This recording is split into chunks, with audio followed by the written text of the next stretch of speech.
All right, pro, we're back. Week 3. I feel like I'm already like a 80% better trader than I was before this. So, what you got for me this week, my friend? If you keep it up, you might be a better trader than I am, execution-wise at least. I'm 1 for 1 in my career, but we're paper trading. I don't have the balls yet.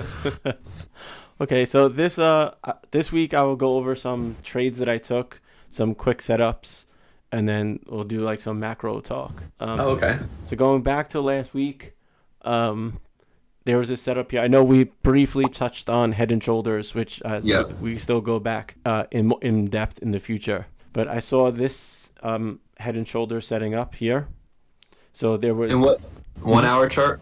Okay. Yeah, sorry, I'm on a 1 hour chart. I believe this was forming on August 26th, and then I took the trade on. This was, well, I'll give it the backstory as we go along. So you see a left shoulder forming here, a head forming here. And at this point, I had tweeted it out, right? This is going back. The chart hadn't happened yet, but I noticed that this was the Jerome Powell speech. People think that macroeconomics don't come into play. I think they do. And then people say like, you'll have the people trading the news and the people trading the technicals. Here is like the news and the technicals met, right? Because you had a spike on the Jerome Powell speech, and then a drop on the Jerome Powell speech, based on what he's saying. So people are listening to that, trading the dollar, right? So that's when I drew this. I tweeted it out, and I said, I went short here around like 1620 on the break of this head and shoulder neckline. And actually I had, so this now where you go back to here in real time, right? And it continues down. I would have like a 1500s target or something like that. I forget the exact target. So the thing is with these are calculated moves. I am notorious for taking profits early, right? So I think I closed my position around here, and then it just kept going, right? And I think we all know that feeling, right? When you sell too early or, take profits too early. But you start just thinking about start doing the numbers. Right. then you don't chase it. So how much? Okay. So just so I can kind of understand this. So you shorted it. How much percentage profit is that based on the percentage? Is it just the percentage that it went down is the profit you made since you were at 1x or? Okay, it was 14, 15. So I shorted at 1620 with like a target of 1520. So that's $100 Ethereum move. Okay. So you're making $100 for every Ethereum of your position size. Now, if you were using no leverage, 1 Ethereum would be whatever the cost was, $1,600. So that would be, at a quick math, $100 profit for 1,600 is, I don't know how much percent. It was a 6% move in Ethereum. Okay, right. So if it's a 6% move in Ethereum, then that's your return in that one trade on one-to-one leverage. If you're using, so if it's 2-to-1, would it be 12%? Yes. Oh, okay, that's easy to understand. Yeah, so it's more leverage because if you're using 2-to-1 leverage, technically on a 1 ETH costing $1,600, you're only putting up $800 of that. Okay, I see. Right. But again, it goes both ways. If you were to, because here your stop loss would have been somewhere around like 1680, so you're going to risk about $80 of Ethereum. So that's why when they say leverage trading, like these people using 100x leverage trading, you're going to bet 200, 300%, and your gains are lost very, very quickly. All right, sorry, continue. Yeah. So this was a clear pattern break of the neckline, right? And then you come down here. See, the whole way down, we've talked about RSI in the past. The whole way down, RSI is making new lows. Here, so here you say it started to stall right here, but you still have RSI trending down. So, right, I still think it's going to go lower. Would that be a buy sign? What'd you say? No, that would not be a buy sign. Right, exactly. See, you're learning. So we'll move forward to where I think some people got trapped this week. So I actually did see now prices trending down lower. Let me zoom in a little. Prices trending down lower here, and see now the RSI is flattening out, which means the sell pressure is ending, right? I actually did manage to take a very, very small long here very quickly. And I think I even tweeted that, like, I'm being irresponsibly long. Because for me, anytime you're going against the overall trend, you have to be very, very careful. Like I was ready to take a loss on this right away if any point the bottom fell out, right? Which it did. I took quick profits because we did sort of grind lower. So that was literally like a 2-hour trade. Yeah, it might even be less. I might have been like 45 minutes to an hour. Yeah. And are you like are you like glued to the screen the whole time, like high mental focus for this, or is it kind of just... Yeah, if you're gonna do this at starting, you need to be glued to the screen if you're on the smaller time frames, right? I think when I took that trade, I was only on a 5 or 15 minute chart. So your trade setup kind of goes by what you're gonna do. Like if you're on a 5 or 15 minute chart, then yeah, you need to be glued to the screen. But if you're basing your chart entries off 1 hour or 4 hour even daily targets, then no, you're gonna have a lot more leeway, right? And so you don't have to be sitting at the computer.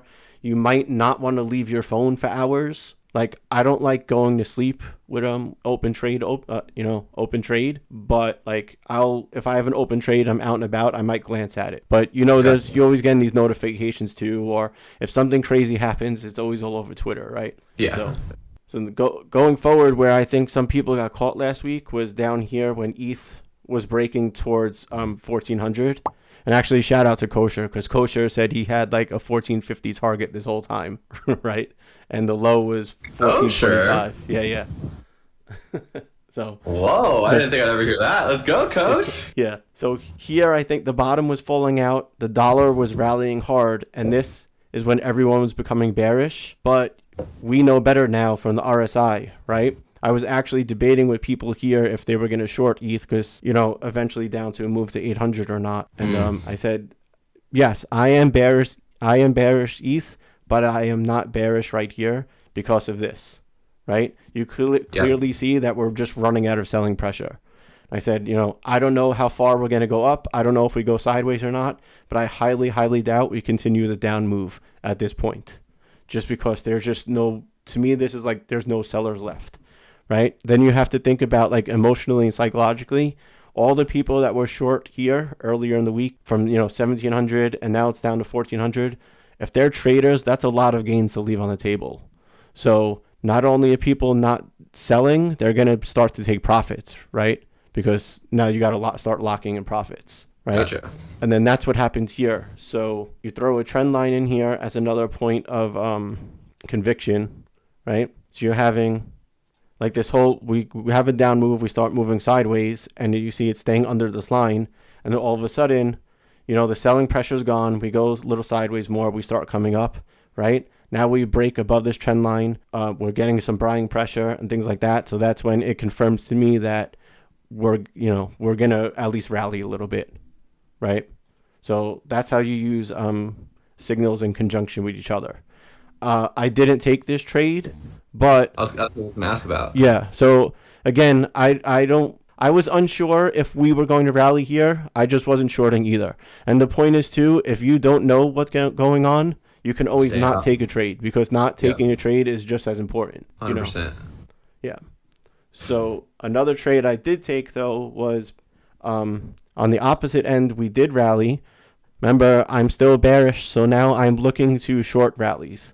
Now this whole rally to me is not like a new money rally. It's kind of like profit taking from these people. It's just, getting rid of some selling pressure. So I started here. Yeah. You see like this, we're moving up and then RSI is moving up. Now all of a sudden this whole move. You have Yeah, sorry. I just want to make sure I understood that statement. So you're saying that since your thesis is bearish, you're more so leaning towards trading after rallies. Yeah. So you're basically trying to short only just because that's safer in the sense of if your general trend is more likely to happen. Right. So you're like kind of a little less risky. Exactly. So for me, again, this is not exact science, but to me, if my bias is we're going down, I have the safety net. If I short something, selling pressure will come in at some point, right? Whereas if I want to buy it, I'm quote unquote counter trend, meaning to me, we talked about institutions last time. I think that the institutions are short and want to be short. So if I'm buying it, I'm fighting against the institutions, and that's not a spot I want to be in against all the big money. Of course. Definitely not. Yeah. So especially here, You see here, RSI is, it just stopped dead cold and went flat. And then I have another little bias to make. I think up here, the dollar was also rallying and ETH was rallying at the same time, which was weird to me because usually when the dollar rallies, ETH goes down. I happened to open Twitter that morning, and that was the infamous day of Twitter of Vitalik's picture. I don't know if I was off the grid for this one, unfortunately. Okay. So anybody listening, if you want to go search Vitalik's picture from last week. Trust me, I got caught up on it this morning. So to me, this was kind of like an old man boomer trade. Like, this can't be happening, right? There's no reason that ETH is rallying, and if it's because of this stupid picture, I'm shorting it, right? Because it's just not sustainable. Yeah. It's a meme rally, whatever it is. So I shorted here mainly because of just the divergence was too much here, which worked out for me. I covered around the lows.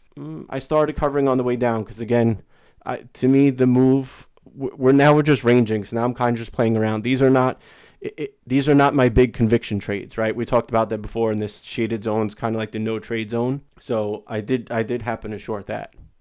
So now we're going sideways. What I'm really looking for would be a move to about 1800. I'm not saying that we're going to get there or expecting to get there. I'm just saying that if at some point ETH is at 1800, that's a very, very big level of interest for me for a couple of reasons, right? Because we would have a shoulder here and then an equal shoulder here around a head here. Just say there. I gotta move that later. And then we would build another shoulder if we come up here. Yeah. Right? I see it. Yep. Okay. So on top of that, this is where I'm gonna throw a quick Fibonacci at you. And again, we'll go quick here, and then fib levels could be its whole nother video. But really, what fib levels are quickly are you take a recent top and then a recent bottom. So we're going to take the top of 2030 up here from a couple of weeks ago to the low from the other day, right? And then the golden retracement for Fibonacci levels is 0.618. Okay, it's a 618 retracement they talk about in Nature. Fibonacci. Yeah. I'm familiar. Okay, so that's the golden fib, right? The 618 retracement. Yep. So look, the 618 retracement of this move, again, it's not exact science because some people have different prices, and I'm not zoomed in all the way. But you see, it's about 1800. So again, I'm looking for signals of convergence. So right here, I would have a right shoulder, and it's the golden retracement. Right. Oh. So a lot of people are going to be looking at that to short it, especially what I just said, that maybe the institutions are bearish. Yeah. So I can't confirm. Right. Well, maybe you can't confirm or deny. Maybe a little birdie told you. But yeah. So now when I would enter this trade would be based off the RSI, because if we get to this point 1800 and the RSI of people are buying and accumulating ETH, then this could get blown right through. And then actually, if this gets blown right through and we trade for any amount of time above the 1800s, that actually could be a bullish signal to me that we're actually going to go higher. Like that, to me, that would cause a signal in the reversal trend from bearish. So you think we're pumping into the election? Go all in right now? There's so many different geopolitical stuff, right? The midterm elections, maybe we get a market rally. I don't know. See, here's the thing where the technical traders and then the news traders have opposing views, right? Because a news trader will say, right, we need to have a good economy into the midterm elections. But the technical traders will say, well, no, this is just technical moves. And these moves are, predetermined. And you'll never know who's right. It just seems to be everyone's right and everyone's wrong all at the same time. Because that makes sense. Yeah. But no one does it. Exactly. So this is hard. So for me right now, especially, so tomorrow, macroeconomically wise, we have non-farm payrolls tomorrow, which is like the jobs report in America. Non-farms? Yeah, it's called the NFP, non-farm payroll. It's the first Friday of every month. That's when they'll give you the unemployment number and then the jobs created. Like, I actually don't know what the projection is, but Oof. let's say unemployment That is can't be projected good. at 5% and it comes in over or under, that'll sway the dollar itself. So what I noticed interestingly was a switch to a dollar chart.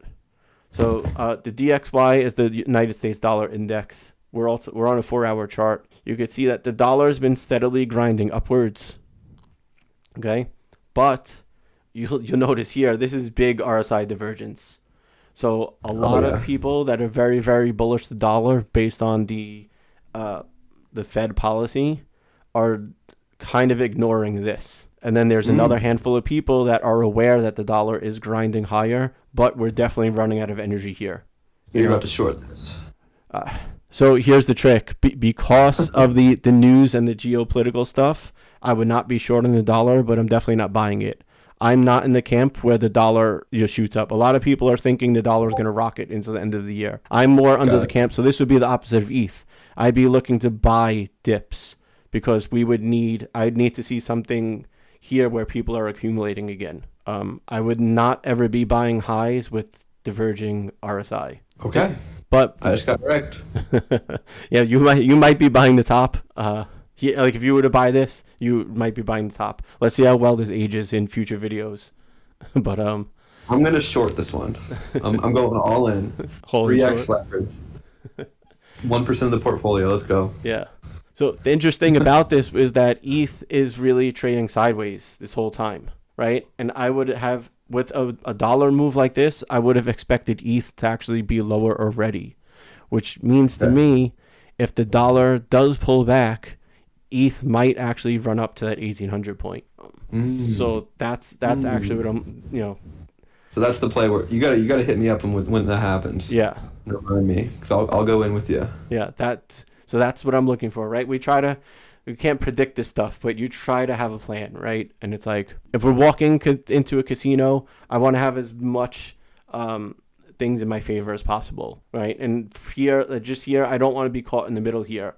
The dollar's at highs. It's really the relationship between ETH and the dollar is not following like it used to. We're trading in like the no trade zone where we're kind of sideways in RSI. We're kind of, going back and forth now for the last couple of days between 1600 and 1400. I mean, don't get me wrong. If you're on the smaller time frames, there's plenty of opportunities. And if you learn how to trade like that and that's your style, then yeah, more power to you. That's not my specific style. I'm a make a business guy. I'm more of a build some products type of guy. I kind of try to trade the bigger levels and then not stare at my phone or screen for the next. Exactly. I would. It's just like dopamine overload. Yeah. Because that too, you might not trust. You might have a perfect setup, and then you're in a couple dollars profit, and you close your position too quick. Like we said, profits is profits, but sometimes if you planned your calculated move and your calculated target, you need to trust yourself. Yeah. Because what happens is people tend to... Such a stressful life. Stressful life? What, trust in yourself? Yeah, trading. Oh. What happens is people tend to close their profits too early, but let their losses run to zero, right? Which is a recipe of a disaster. So you shouldn't trust yourself. No, I'm saying you should trust yourself if you have a set target. Like, okay. Let's say if you short ETH with a target of $100 lower and you close it at $50 just because, and then it goes down to your original target, you should have just left it and trusted your original target. Okay, that makes sense. That makes sense. On the opposite end, if you have a stop loss set of like negative $50, when it starts getting to negative 45, you might, shut off that stop loss because, it'll turn around, right? And then before you know it, it'll turn around and you're down, $200, $300 and your portfolio is going to zero because you didn't trust your initial stop loss. Sounds like me. Okay. It's very, very emotional. Okay. So I'm trying to recap here. Fibonacci is in pair with the head and shoulders formation around 1800. And so if that plays out, since you saw both those indicators, you're going to feel confident shorting 1800. But if it does break through, you think we might see a new high in a sense? So is that what the term you used? Yep. So I think that if we break above 1800 and stay above 1800 and people are accumulating, I think we're going to see will at least go back and test this high of not this one, sorry. This one here of 2030. 2000. Yeah, Yep. 2030. The reason being is because, again, you have to think about what the order book would be like. You'd have all this people shorting ETH at 1800. And if that's not enough to, cause a sell-off at 1800 with down pressure, those people are going to have stopped somewhere, right? So if there's enough buying pressure to eat up all those sell orders and it continues going, at some point you're going to start hitting all those stop losses. And I think we all remember what happens, how powerful stop loss moves are from, I don't know if you're familiar with like the GameStop debacle of, January 2021, where. Oh yeah. I was living it, man. Yeah. So, Dude, I swear everyone downloaded Robinhood during COVID and just got into options those 2 months. Yep. So stop loss runs are very, very powerful. That's why when I say 1800 is a level of interest, it can be both sides. Because you could actually see, I'm not saying that we spike up, we go directly up to 1800 in a straight line and then touch 1800 and go then directly down to 800. We might do something like this over here, or this. It's just saying that it's definitely a level of interest. Really, I guess, you called the 1720 before last week.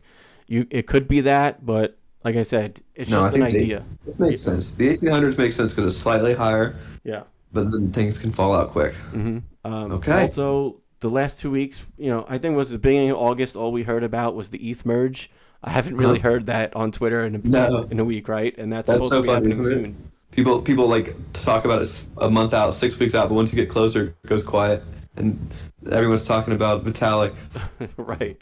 So I don't really know what's going on with that. I don't understand the technical aspect of the merge itself, but if it affects trading, then we should be seeing it soon. And okay, I'm not sure that we keep an eye out on it. Yeah, guys, if you're wondering if this is going to play out, just go follow Mr.Fud on Twitter. That's MISTER Fud on Twitter, and he live tweets this stuff. So there's no lies here because he's putting it all out there publicly for you. So if you guys are learning along with us on these three videos, I already feel like I'm like a much better trader, and I really appreciate you taking the time, my friend.